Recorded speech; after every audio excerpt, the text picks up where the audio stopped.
OndaUNED.com transmite para todo el globo terráqueo.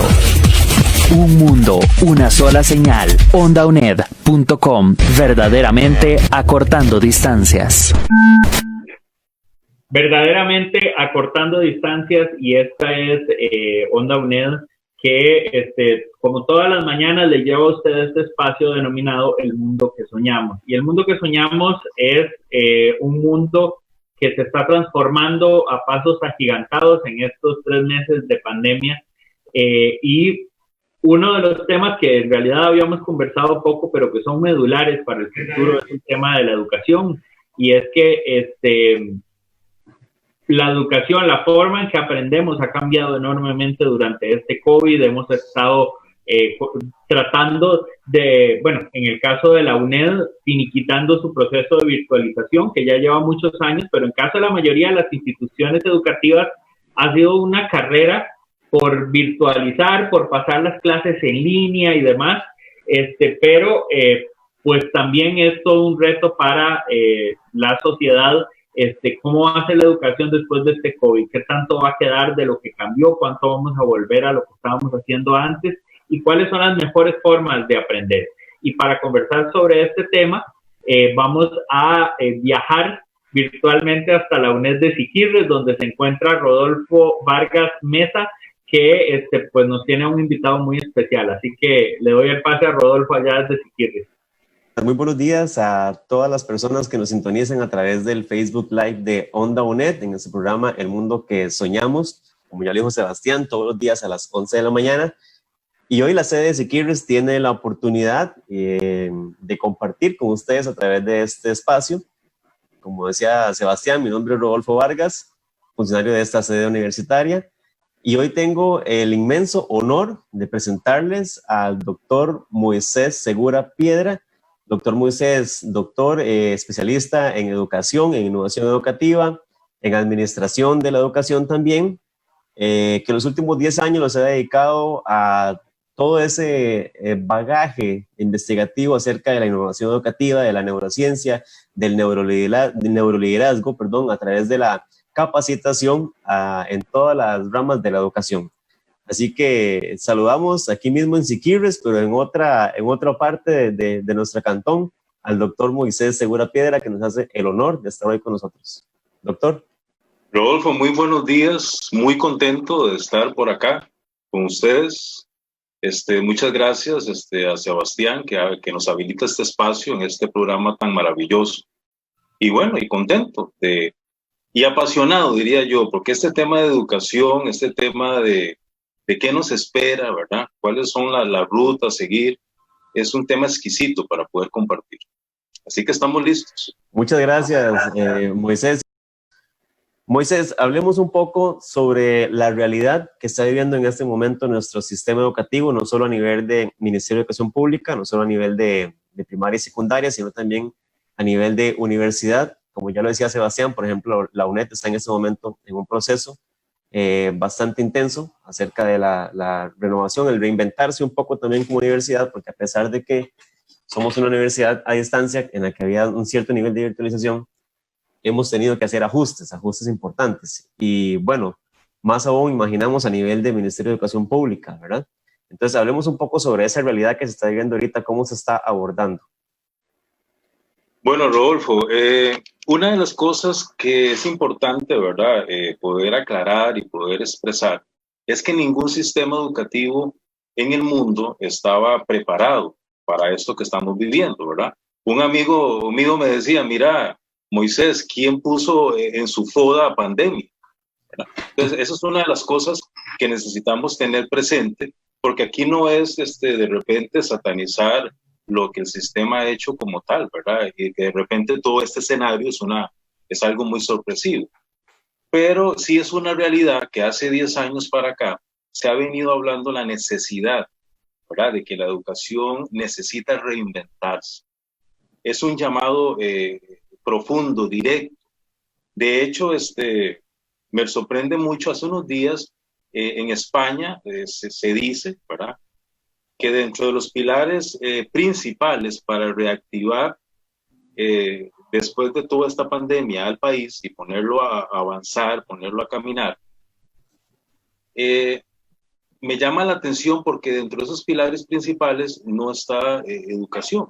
Y aquí concuerdo con la exministra de Educación, doña Cabreras, donde ella expresa hasta con dolor, ¿verdad?, que cómo es posible de que la educación no sea un pilar principal para reactivar la nación con todo este escenario tan complejo. Yo diría complejo, diría desafiante, diría futurista, ¿verdad?, cuando hablamos del COVID-19. Entonces la educación, Rodolfo, Sebastián y todas las personas que nos honran en estar conectados acá con este maravilloso programa, la educación debe ser un pilar principal. Por supuesto que sí, porque no funciona al revés, funciona de la educación emergen todas las cosas. O sea, la educación es la que pone a caminar el país. Pero ya hace mucho tiempo venimos diciendo, ¿verdad? Porque Costa Rica tiene especialistas maravillosos en educación. Y hace tiempo se viene expresando de que en un momento dado, pues la educación ha hecho cosas muy buenas, ¿verdad?, en su tiempo y espacio, pero que ya es hora de hacer las cosas diferentes. Y aquí quiero rescatar a la Universidad UNED, ¿verdad?, porque tiene esa experiencia, ese camino trazado en cuanto a educación a distancia. Entonces, más bien yo diría que a nivel de educación, a nivel de Costa Rica, la UNED ahorita es una universidad punta de lanza en todo eso que estamos viviendo. Pero volviendo con la temática, hace unos días, viendo la complejidad que tenemos en que los estudiantes reciban la materia, se han hecho esfuerzos enormes, ¿verdad? En eso hay que reconocer los esfuerzos que se han hecho, pero sí hay un llamado de que necesitamos darle otro norte a los sistemas educativos. Necesitamos hacer las cosas diferentes. Y aquí es donde hace como un mes me consultan de una universidad muy prestigiosa y me dicen que cuál podría ser la matriz propuesta para los sistemas educativos en Latinoamérica y el Caribe. O sea, una matriz que resuma lo que son las fuerzas primarias, ¿verdad?, de lo que estamos viviendo, prácticamente todas las realidades como sistema educativo, como nación, y que ahí van a emerger tendencias y principios que precisamente activaron el COVID. Y por último, ¿cuál sería ese mundo futuro del sistema educativo? Entonces, el 26 de abril se publicó la matriz, donde se propone, ¿verdad?, como una alternativa a este proceso. Sí es importante recalcar, ¿verdad?, que esto no es una ocurrencia de una sola persona, ni es un formato establecido, ni es una idea que cada 4 años emerge. Esto tuvo un proceso de validación de grandes profesionales, ¿verdad?, que aman la educación, que son gente disciplinada, gente coherente y que validaron cada uno de estos procesos. Entonces, si gusta, Rodolfo, podemos empezar hablando, y Sebastián, de las fuerzas primarias. En las fuerzas primarias, lo primero que tenemos aquí es una crisis de salud, ¿verdad?, que todos conocemos como el COVID-19 y que gracias a Dios Costa Rica ha sabido salir adelante con el esfuerzo de todos, ¿verdad?, respetando las normas que el Ministerio de Salud dicta. Entonces, esa es la primera fuerza primaria que tenemos, una crisis de salud que nos golpea fuertemente, que nos hace un llamado a emerger, ¿verdad?, a un proceso de reinicio, diría yo. También tenemos otra fuerza muy importante, que es la necesidad de poder confrontar una crisis económica que vive nuestro país. Y por último, bueno, una crisis social, ¿verdad? Mucha gente dice que hemos perdido mucho los valores, los principios, de que la educación ha perdido su rumbo. Y bueno, es toda una temática muy abierta, un escenario muy abierto. Pero prácticamente serían esos 3 pilares. La crisis de salud, COVID-19, crisis económica y crisis social, que nos hace un llamado. ¿A quién? Precisamente al sistema educativo. Lo que pasa que esto no es tan simple, ¿verdad? Los sistemas educativos tienen 3 áreas detonantes, diría yo, que por ejemplo son el área curricular, ¿verdad?, que son de emergen los programas de estudio, ¿verdad? Los contenidos y todo eso, que por cierto, deberíamos de tener nuevos contenidos en esa área. Y tenemos la parte estructural, la parte organizacional, donde actualmente, por ejemplo, Costa Rica tiene 28 direcciones regionales a nivel nacional. Y a veces existe un divorcio entre una dirección regional y otra. Entonces no estamos hablando el mismo discurso en cuanto a eso. Y quiero recalcar, ¿verdad? No estoy satanizando el sistema. Han hecho cosas muy buenas, pero es el momento de hacer las cosas diferentes. Y también tenemos otra área súper importante, que es el área de las tecnologías o las nuevas tecnologías.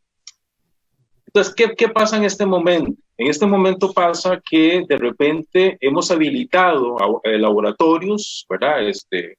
Hemos tratado de ir metiendo la parte tecnológica, pero con los mismos contenidos. O sea, la parte curricular sigue ahí estancada. Los cambios han sido muy, muy insignificantes. Y de igual manera, la parte estructural organizacional. Entonces, ¿qué significa esto? Significa que si queremos hacer las cosas diferentes, la reestructuración, el reinventar el sistema, tiene que ser en las tres áreas. Actualmente hay países que lo están haciendo, ¿verdad? Por ejemplo, Singapur, China, Japón, han hecho cambios significativos en estas áreas y es donde han visto los resultados. Ahora, hay personas que ven los resultados, pero no ven el génesis de esos resultados. Y es ahí donde esas áreas cobran valor en esta matriz propuesta. Y después podemos pasar a las tendencias, que es lo que la gente quiere saber. La gente a veces dice, pero ¿cuál es el rumbo que debe llevar la educación o el sistema educativo? ¿Cuáles son las tendencias que nos van a orientar a esos cambios? Y si gusta, Rodolfo, podemos entrar ahí. O no sé si tienes alguna pregunta. No, me parece súper bien. Me parece que has abordado ya también la parte, bueno, cuáles son esos principales retos que tiene el sistema educativo nacional, ¿verdad? De ahora en adelante, posterior a esta crisis del COVID-19. Y vamos a compartir en este momento en pantalla para todas las personas que nos están viendo la matriz que Moisés ha elaborado, y para que las personas lo puedan ir viendo, lo puedan ir analizando y puedan en ese momento visualizar un poco mejor lo que Moisés ha preparado. Hablábamos de fuerzas primarias, que viéndolo en ese momento es como la primera parte de la matriz, e iríamos a la parte de nuevas realidades, ¿no? ¿Cuáles son esas tendencias que van a marcar el futuro de la educación y cuáles serían los principios que son fundamentales para esa transformación? Claro que sí, Rodolfo. Vamos a comentar las primeras 5, ¿verdad? Y ahí vamos a hacer una pausa para cualquier intervención.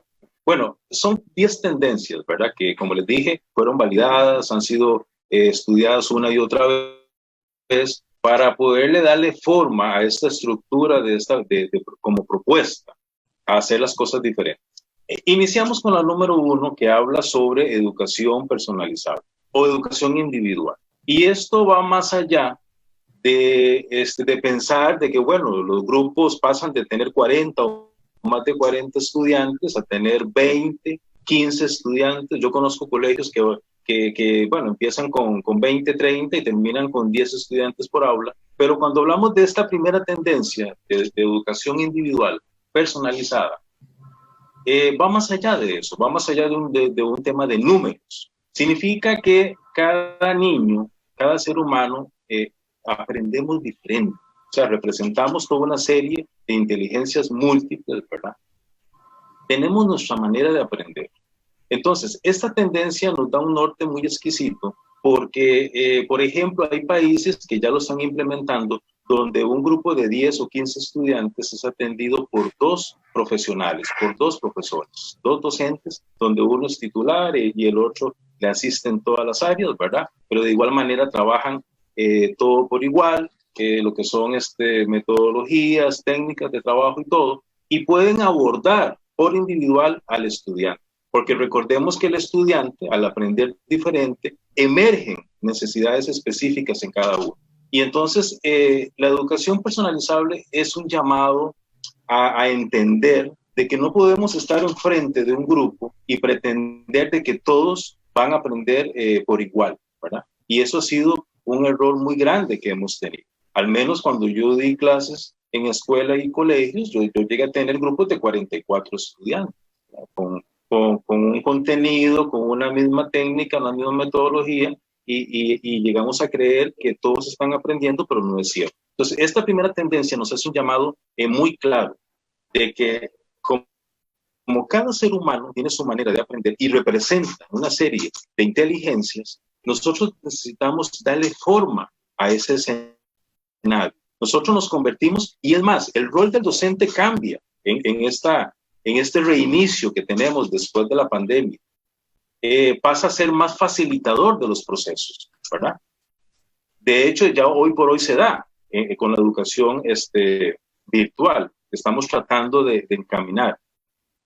Bajo esta primera tendencia, vamos entrando a la segunda, que nos hace un llamado de que ese proceso de aprendizaje valioso, invaluable y necesario a nivel individual, también es importante de que exista una autoevaluación de esos autoaprendizajes. ¿Por qué? Porque ya este tema de formato de exámenes, ya hay que ir sacándolo de este escenario. Y no estoy diciendo que la evaluación no sea importante. Lo que estoy diciendo es que necesitamos hacerlo diferente.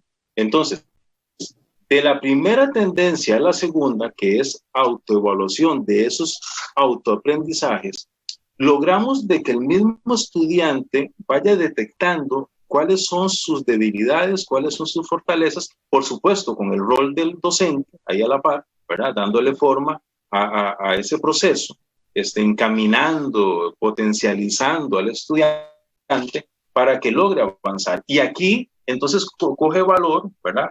Y emerge aquella famosa frase del padre de la revolución digital, donde él decía que todo ser humano aprende, desaprende y reaprende todos los días. Pero eso solamente ocurre cuando logramos detectar en qué necesitamos mejorar, en qué soy bueno, ¿verdad? ¿Cuáles son esos errores, esos fracasos que me hacen ser mejor? Y ir cambiando los improntas, los estereotipos de pensamiento, porque nos han vendido ideas que son erróneas. Por ejemplo, hay personas hay niños que se frustran cuando ven que salen mal en algo, cuando ven que les cuesta algo, se sienten que no pueden, se sienten que no lo están logrando. Y eso es parte del proceso. Y eso lo logra la autoevaluación. En la tendencia 3, es una tendencia muy interesante porque nosotros los costarricenses, por ejemplo, no nos gusta trabajar en equipo, no nos cuesta trabajar en equipo, y eso es una realidad. Entonces la tendencia 3 se llama educación colaborativa, porque al iniciar ese aprendizaje individual, al lograr que el estudiante, ¿verdad?, potencialice esa autoevaluación, y no solamente eso, entonces el aprendizaje pasa a un tercer nivel. ¿Y cuál es ese tercer nivel? Bueno, de que el individuo pasa de ser dependiente a independiente, interdependiente. Entonces, ¿cómo logramos que el estudiante se vuelva interdependiente? Pues precisamente con la tendencia 3, que habla de educación colaborativa. Necesitamos aprender a trabajar en equipo. Sí, somos capaces, somos autónomos, podemos tener ideas brillantes, ¿verdad?, exquisitas, pero al volverlas interdependientes logramos más. Y es ahí cuando ponemos a caminar un barrio, ponemos a caminar una comunidad, un cantón, una provincia, ¿verdad? Cuando ponemos a potencializar esas ideas que emergen del mismo estudiante, de un individuo, y la volvemos colaborativa. Entonces, la tendencia 3 pretende eso. Ahora, vivimos una realidad bastante increíble en el siglo XXI, y hoy por hoy, ¿verdad?, existen organizaciones a nivel mundial que están trabajando 24/7 en poder poner a trabajar, por ejemplo, programas, software, donde la inteligencia artificial brinde información y los educadores se encarguen de esa parte formativa.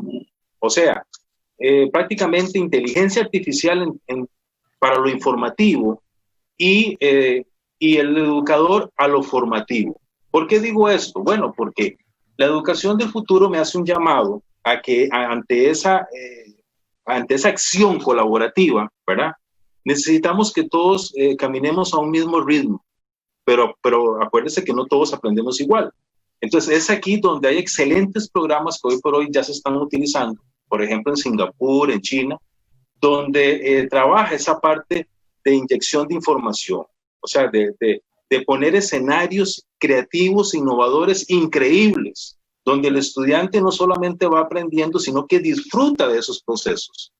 Y eso es lo más importante, disfrutar de los procesos. Que no le pase como de repente muchos que se gradúan, ¿verdad? Y cogen ese título y no disfrutaron el proceso, sino que están deseando que le den su título para terminar esa fase y empezar otra.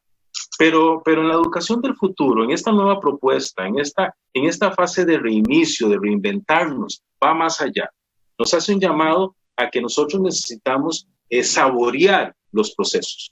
Y es ahí donde prácticamente crecemos como seres integrales que somos, ante esa inteligencia artificial. Aquí podríamos mencionar, por ejemplo, hay organizaciones que están muy bien establecidas en eso y que la gente puede buscar en la web, ¿verdad? Está la educación global del futuro, que aparece así en español y también aparece en las siglas en inglés, y es una organización con científicos que están ahí trabajando fuertemente toda esta parte de poder ofrecer las herramientas tecnológicas necesarias para que los estudiantes crezcan y se potencialicen como seres pensantes. Entonces, prácticamente esa sería la tendencia 4. La tendencia 5, ¿verdad? Y aquí podemos hacer una pausa, es lograr que ese estudiante, ¿verdad? Que ha pasado por esos procesos de educación personalizada, de lograr autoevaluarse, que todo eso se escucha fácil, pero eso no es fácil. Todas estas tendencias representan un montón de acciones, de técnicas, de metodologías, ¿verdad? Aquí podríamos hacer una cátedra de cada una de esas tendencias, pero vamos a trabajar con el tiempo porque el tiempo es valioso. Entonces, la tendencia 5 es lograr que el estudiante vaya a pensar más allá de lo convencional, logre resolver problemas, conflictos, haga las cosas diferentes, accione esas ideas creativas y las vuelva innovación ante el proceso. Entonces, eso se logra cuando el estudiante se sale de la caja y empieza a buscar soluciones en el proceso. Y pensar fuera de lo convencional es algo maravilloso. Al menos yo he tenido estudiantes en la universidad donde hemos hecho procesos, ¿verdad? Para activar eso, para lograr entender de que como seres pensantes tenemos ese poder de pensar fuera de esa caja, de ese estereotipo, de ese esquema, de ese formato que nos han dado. Entonces, no sé si tienes alguna pregunta, Rodolfo, pues si no, para seguir. El tema de educación es un tema muy apasionado. Mire, es pasión, es autodisciplina, es coherencia. A mí me encanta hablar de educación. ¿A qué podemos amanecer?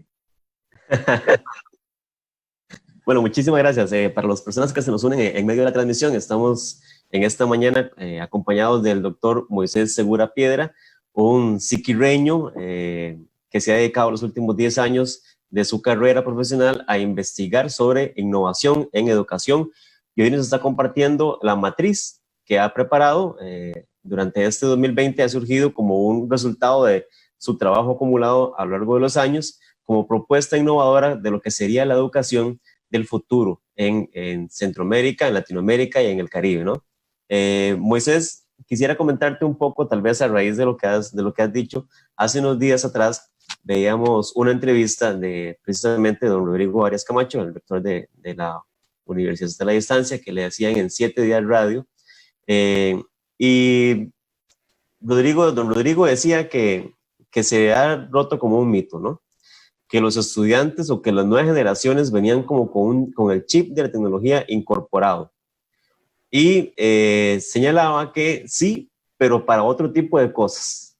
Para, por ejemplo, los videojuegos, ¿verdad? Entonces, para los videojuegos, los muchachos de hoy en día tienen ese chip de la tecnología y de pensar innovadoramente ya como instalado. Pero para el autoaprendizaje, por ejemplo, ahí teníamos como un parón, ahí teníamos como una excepción.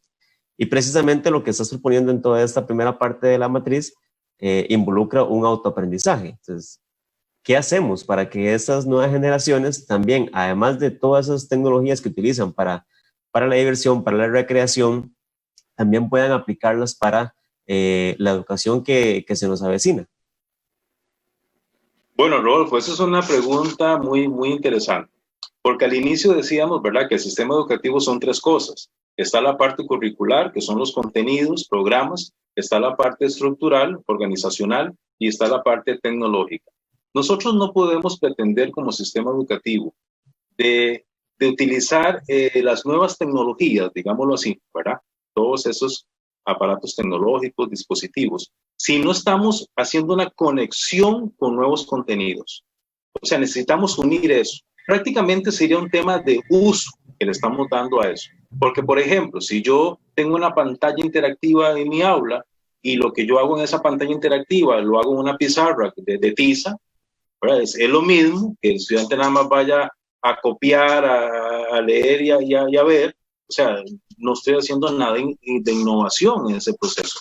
Pero necesitamos redireccionar al estudiante con esas nuevas tecnologías y hacer, ¿verdad?, que eso se una. Pero para eso necesitamos hacer un cambio de contenidos. No podemos estar revolviendo las cosas añejas con las cosas nuevas, porque yo creo que ahí es el problema. El problema es el uso que le estamos dando. Y yo no culpo a los docentes, no culpo a los educadores, porque aquí hay un tema también de formación, aquí hay un tema de capacitación, ¿verdad? Aquí hay un tema de proveer las herramientas adecuadas para que eso ocurra, ¿verdad? Para que digamos, convirtamos ese escenario de aprendizaje en un escenario en armonía, como dice Gandhi, ¿verdad? De que lo que pensemos como seres pensantes, digamos y hagamos, esté en armonía. Eso mismo ocurre en el sistema educativo. No podemos pretender tener tecnología, la última tecnología que existe, ¿verdad? Lo más avanzado, si estamos utilizando contenidos añejados que ya dejaron de ser. Entonces, este tema de reinventarse ante el COVID-19, que lo que ha hecho es acelerar estas cosas. O sea, ya era una necesidad redireccionar la educación a términos virtuales. Hace 10 años, como les dije al inicio, se está haciendo ese llamado de que la educación necesita también volverse virtual, y no solamente a nivel de escuelas y colegios, a nivel de universidades. Yo pregunto, ¿cuál universidad estaba preparada para este cambio tan de golpe, verdad? Ni siquiera las mismas privadas tuvieron que correr a buscar plataformas para darle continuidad a la educación. Entonces vamos a seguir con estas tendencias de propuesta, ¿verdad? Para lograr hacer las cosas diferentes. Dijimos que iniciamos con esto de educación personalizable, individual, esta autoevaluación del autoaprendizaje, la educación colaborativa, que es súper importante. Tener en cuenta de que la inteligencia artificial no es que me va a dejar sin trabajo como educador. No, es una herramienta poderosa, ¿verdad? Que el siglo XXI, que las nuevas tecnologías me están brindando para que yo potencialice ese proceso. Entonces yo soy parte de todo lo formativo de eso, como facilitador de ese aprendizaje. Lograr que nuestros estudiantes vayan a pensar fuera de lo convencional, se vuelvan expertos en resolver conflictos, ¿verdad? Y sobre todo que asuman retos. Mira, ahora hay programas donde el estudiante aprende con base a retos, y eso es maravilloso porque lo disfruta. Entramos a una tendencia bastante fuerte, ¿verdad? Que de repente hoy van a decir de que Moisés Segura no está muy bien de la cabeza, pero hace 40 años, cuando nos decían, por ejemplo, de un dispositivo tecnológico como este que tenemos en la mano, donde podemos vernos, escucharnos, enviar videos y todo, hace 40 años pensábamos de que eso era imposible de poder entender, de poder aceptar. Yo me acuerdo que se hablaba de un cajoncito que lograba calentar la comida en un minuto, y decíamos que eso era imposible hace 40 años. Y así un montón de cosas, ¿verdad? Que hoy por hoy estamos disfrutando, estamos viviendo. Hace muchos años, por ejemplo, muchas fábricas se rehusaron, ¿verdad? Esos cambios tan detonantes que hubieron. y dejaron de ser porque pensaron de que eso no los iba a alcanzar. Y entonces la tendencia número 6 se llama Internet de la mente. Mire, esto es algo increíble, algo increíble. Se cree, ¿verdad?, según los científicos, según los especialistas en estas áreas, de que entre el 2040 y el 2050, pero es que al 2040 estamos a 20 años, ¿verdad? O sea, eso está ahí, tocando la puerta. Entonces ya hoy por hoy están trabajando fuertemente en esta tendencia, donde ellos se pretende, la ciencia pretende, ¿verdad?, trabajar con la nanotecnología, que eso se ve ahora en las películas, se ve por todo lado. Pero los nanobots es una realidad. O sea, lograr para que la gente que nos está viendo, a que nos honra, con estar conectados con nosotros, eso es un tema muy simple, es lograr volver un computador tan pequeño, o sea, almacenarlo de una manera tan pequeño que para esa fecha del 2040 a 2050, ese nanobots, que es un computador bien reducido, la ciencia pretende almacenarlo en los glóbulos rojos. Entonces, el Internet de la mente es un reto bastante desafiante, ¿verdad? Y futurista, competitivo, donde vuelve el Internet una herramienta poderosa, pero globalmente, y entonces ya no vamos a necesitar dispositivos como este o como la computadora que usamos hoy por hoy. Entonces, imagínense, qué increíble pensar de que entre 20, 30 años, este tipo de tecnologías la vamos a tener. Y la gente dice, ¿pero cómo? Internet de la mente. Bueno, que usted no va a ocupar un dispositivo tecnológico para conectarse a Internet, sino que lo va a poder hacer con su mente. Y aunque hoy por hoy esto parezca imposible, sí va a pasar, Rod. Entonces necesitamos educar para esos cambios. Ahora, aquí hay algo importante. Hoy por hoy, dentro de 5 o 10 años, el 40% de los trabajos se dice que van a desaparecer. Y el restante tiene que reinventarse, tiene que volver a redireccionar su accionar para poder acomodarse a estos cambios. De hecho, ya muchas profesiones lo han sufrido y lo están viviendo. Entonces, hoy por hoy, la educación, ¿verdad?, los sistemas educativos tienen que tener la capacidad de poder educar para esos cambios. O sea, no podemos estar jugando a la escuelita del siglo XIX, del siglo XVIII. Necesitamos darle las herramientas necesarias para cuando esos cambios lleguen, nuestras nuevas generaciones logren no solamente ir y hacer fila por un empleo, sino que logre crear su propio empleo. Entonces, es un tema de crear o morir, como dice Andrés Oppenheimer en uno de sus libros más famosos.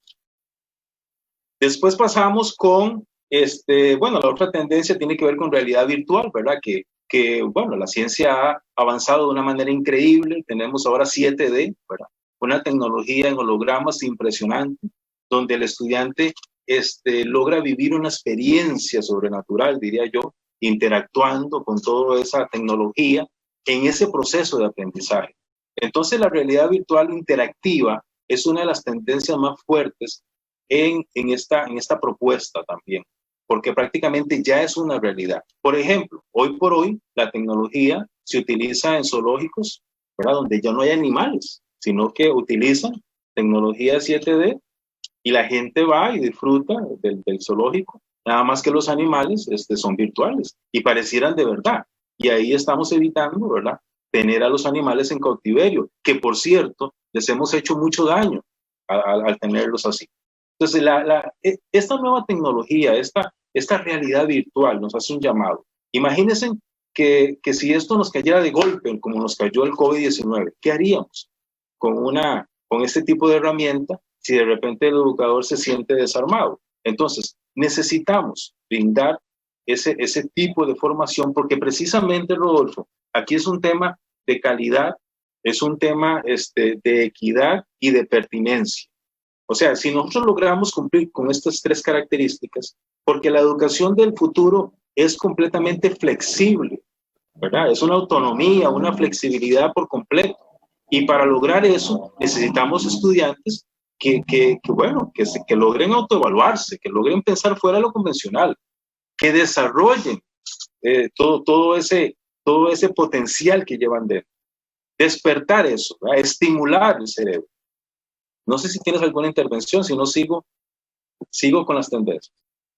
Bueno, resulta que esta realidad virtual, que es maravilloso, mira, aquí podemos amanecer hablando de realidad virtual interactiva. También hay una tendencia muy importante que tiene que ver con la inteligencia emocional del estudiante. O sea, inteligencia emocional y neuroliderazgo. El siglo XXI nos ha dotado de especialistas impresionantes que han estudiado el cerebro, los comportamientos mentales, ¿verdad? Ese abordaje interdisciplinario que existe y que conocemos como neurociencia. Ahora, la neurociencia ha dado origen a muchas áreas: neuroeducación, neuroliderazgo, neurodidáctica, ¿verdad? Un montón de áreas, de las cuales nos proporcionan las herramientas exquisitas y necesarias para que todo este proceso de abordaje de aprendizajes sea exitoso.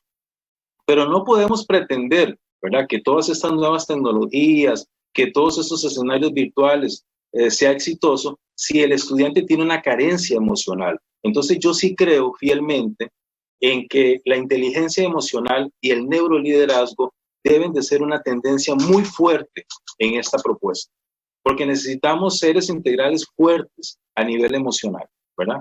Que no se vayan a quebrar por cualquier cosa, que sepan que el éxito es para todos y es cuestión de construirlo, es cuestión de darle forma. Pero a veces a nivel de mente, ¿verdad?, a nivel de conciencia, a nivel emocional, están dañados. Hubieron experiencias, hubieron vivencias que han sacado del camino, ¿verdad?, del camino de crecimiento, del camino de ser productivos, y entonces necesitamos trabajar muy fuerte la tendencia de educación, inteligencia emocional, neuroliderazgo. Si logramos crear esa armonía en el estudiante va creciendo con todas esas ganas de colaborar, de ser solidario, de ser más humanos, que mire qué irónico, son las características que nos está hoy enseñando directa e indirectamente el COVID-19. En la tendencia 9 tiene que ver con salud financiera y conciencia ambiental. Nosotros, como costarricenses y como latinos, nos cuesta mucho el tema, por ejemplo, de ahorrar, de administrar finanzas. Pero es que es muy lógico, Rodolfo y Sebastián y todos los que nos están mirando. Es muy lógico porque no nos han enseñado eso. Entonces no hemos tenido una formación en la parte de educación financiera. No hemos tenido una formación en la parte de que es algo prioritario ahorrar, por ejemplo. Hoy por hoy mucha gente tuvo de golpe, ¿verdad?, quedarse sin trabajo, su escenario de vida cambió y no tenía ningún ahorro para poder confrontar esta crisis, ¿verdad?, a nivel de salud, a nivel económico, a nivel social. Entonces, el sistema educativo tiene la responsabilidad, el compromiso ante todas estas tendencias de ofrecer esa educación en salud financiera desde que se inicia, yo diría que el ciclo preescolar, ¿verdad? Desde que se inicia la educación preescolar se debe de enseñar el tema de salud financiera y conciencia ambiental. ¿Qué dicen los científicos? Bueno, hoy por hoy estamos rompiendo récord, ¿verdad? En los últimos 20 años, ese agujero en la capa de ozono se ha reducido gracias a que estamos en casa, los que podemos. Gracias a que el COVID-19 nos cambió la vida. Y es más, anuncia el inicio de un mundo nuevo, diría yo, porque nos va a cambiar nuestra existencia. Entonces, la conciencia ambiental es un llamado muy grande. Mire, todo lo que es ecosistema, todo lo que es, por ejemplo, el no al maltrato animal, todo eso se debe de enseñar. Eso se debe de enseñar y se debe de aprender precisamente en el sistema educativo debe de ofrecerlo desde un inicio. Y por último tenemos un tema de habilidades blandas, habilidades sólidas o o competencias, ¿verdad? Es un tema muy importante. Hace como 3 días, las 8 marcas más importantes a nivel empresarial anunciaron cuáles son sus pilares estratégicos en cuanto al nuevo currículum que van a pedir. Y eso es un tema importante, porque precisamente el currículum que nosotros vamos a generar es producido por todo ese proceso, ¿verdad?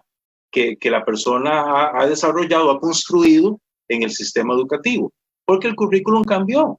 O sea, sí es importante los títulos, o sea, es parte del requisito, pero ya emerge una necesidad muy evidente de habilidades, de competencias, de logros.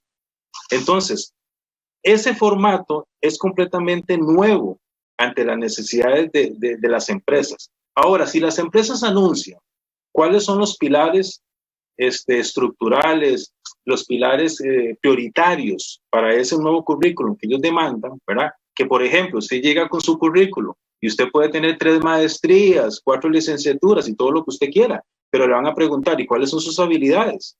¿Cuáles son sus competencias? ¿Qué es lo que usted ha logrado? O sea, enséñeme sus logros. Y es ahí donde a veces el estudiante se queda sin palabras, ¿verdad? Porque tal vez hemos cometido el error de vender la idea de que por tener un título ya está listo para salir al escenario. Entonces, esta propuesta nos hace un llamado a que definitivamente hay que hacer las cosas diferentes. Hay que volvernos a nosotros mismos y decir, mira, la calidad, la pertinencia, ¿verdad? Esa equidad inicia por mi persona, porque yo soy el que lo ofrezco, yo soy el que lo voy a producir, voy a vender esa idea, voy a improntar a las nuevas generaciones. Pero es un tema también de formación. El sistema educativo tiene la responsabilidad muy grande de dar esa formación a los educadores, a los docentes, para que logremos esos resultados esperados, ¿verdad? En esta columna de realidades, en esta columna de tendencias. No sé si tienes alguna pregunta, Rodolfo. Bueno, muchísimas gracias. Seguimos aquí en el programa El Mundo que Soñamos desde Onda UNED, una iniciativa que ha llevado a cabo los compañeros de esta instancia universitaria y que nos ha, a lo largo de ese tiempo, a lo largo de los días, como transcurre la emergencia del COVID, nos ha ayudado a tener una perspectiva diferente de muchísimos temas, ¿no? Hoy estamos con el doctor Moisés Segura, para los que se incorporaron posterior a la transmisión, especialista en innovación educativa y administración de la educación. Y bueno, doctor, nos quedan unos 5 minutos para cerrar el programa, así que quizás pudiéramos tal vez comentar un poco la última parte de la matriz y un mensaje final. Específicamente me encantaría que pudiéramos hablar sobre en ese mundo futuro que espera el nuevo perfil del educador, ¿verdad? El nuevo perfil del educador y tal vez un poco acerca de las nuevas profesiones que se espera que existan y que ya nos tal vez un poco con las tendencias lo ha comentado, para que podamos ir dando un mensaje final a todas las personas que nos sintonizan, que muy amablemente han tomado su tiempo hoy y que agradecemos mucho. Claro que sí, Rodolfo y Sebastián. Mire, este tema usted lo puede encontrar en la web, ¿verdad? De hecho, está hasta en las redes sociales. Es cuestión de indagar, es cuestión de buscar. Bueno, vamos a brincarnos la parte de principios que activó el COVID en cuanto a todo este proceso, pero el mundo futuro, porque ya el tiempo se nos fue. El mundo futuro nos dice que el perfil del educador va a cambiar. O sea, vamos a disfrutar de un nuevo perfil del educador. Y eso no significa que solamente va a ser para las nuevas generaciones. Es cuestión de adecuarnos, es cuestión de recibir ese tipo de formación y de entender, ¿verdad?, de que el mundo cambió. Entonces, ese nuevo perfil del educador prácticamente debe cumplir estas 3 fases. Un perfil completamente competitivo, un perfil donde el educador va a estar actualizando siempre. O sea, es un perfil donde el profesional va a indagar todos los días. Es un perfil donde, al ser competitivo, va a ser también muy desafiante en su proceso de aprendizaje, en su proceso de mejora, en su proceso de crecimiento, de desarrollo como profesional. Y por último, el perfil del educador va a ser muy amante a los cambios del futuro. Eso es definitivo. O sea, no podemos decir de que no nos apasiona el futuro viviendo el presente que tenemos, ¿verdad?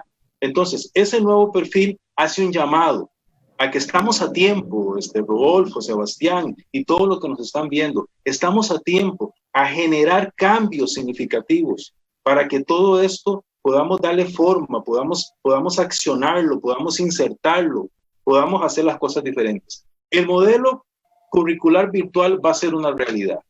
Hoy por hoy se dice que durante los próximos 20 años la educación va a pasar a un 50 y a un 50%.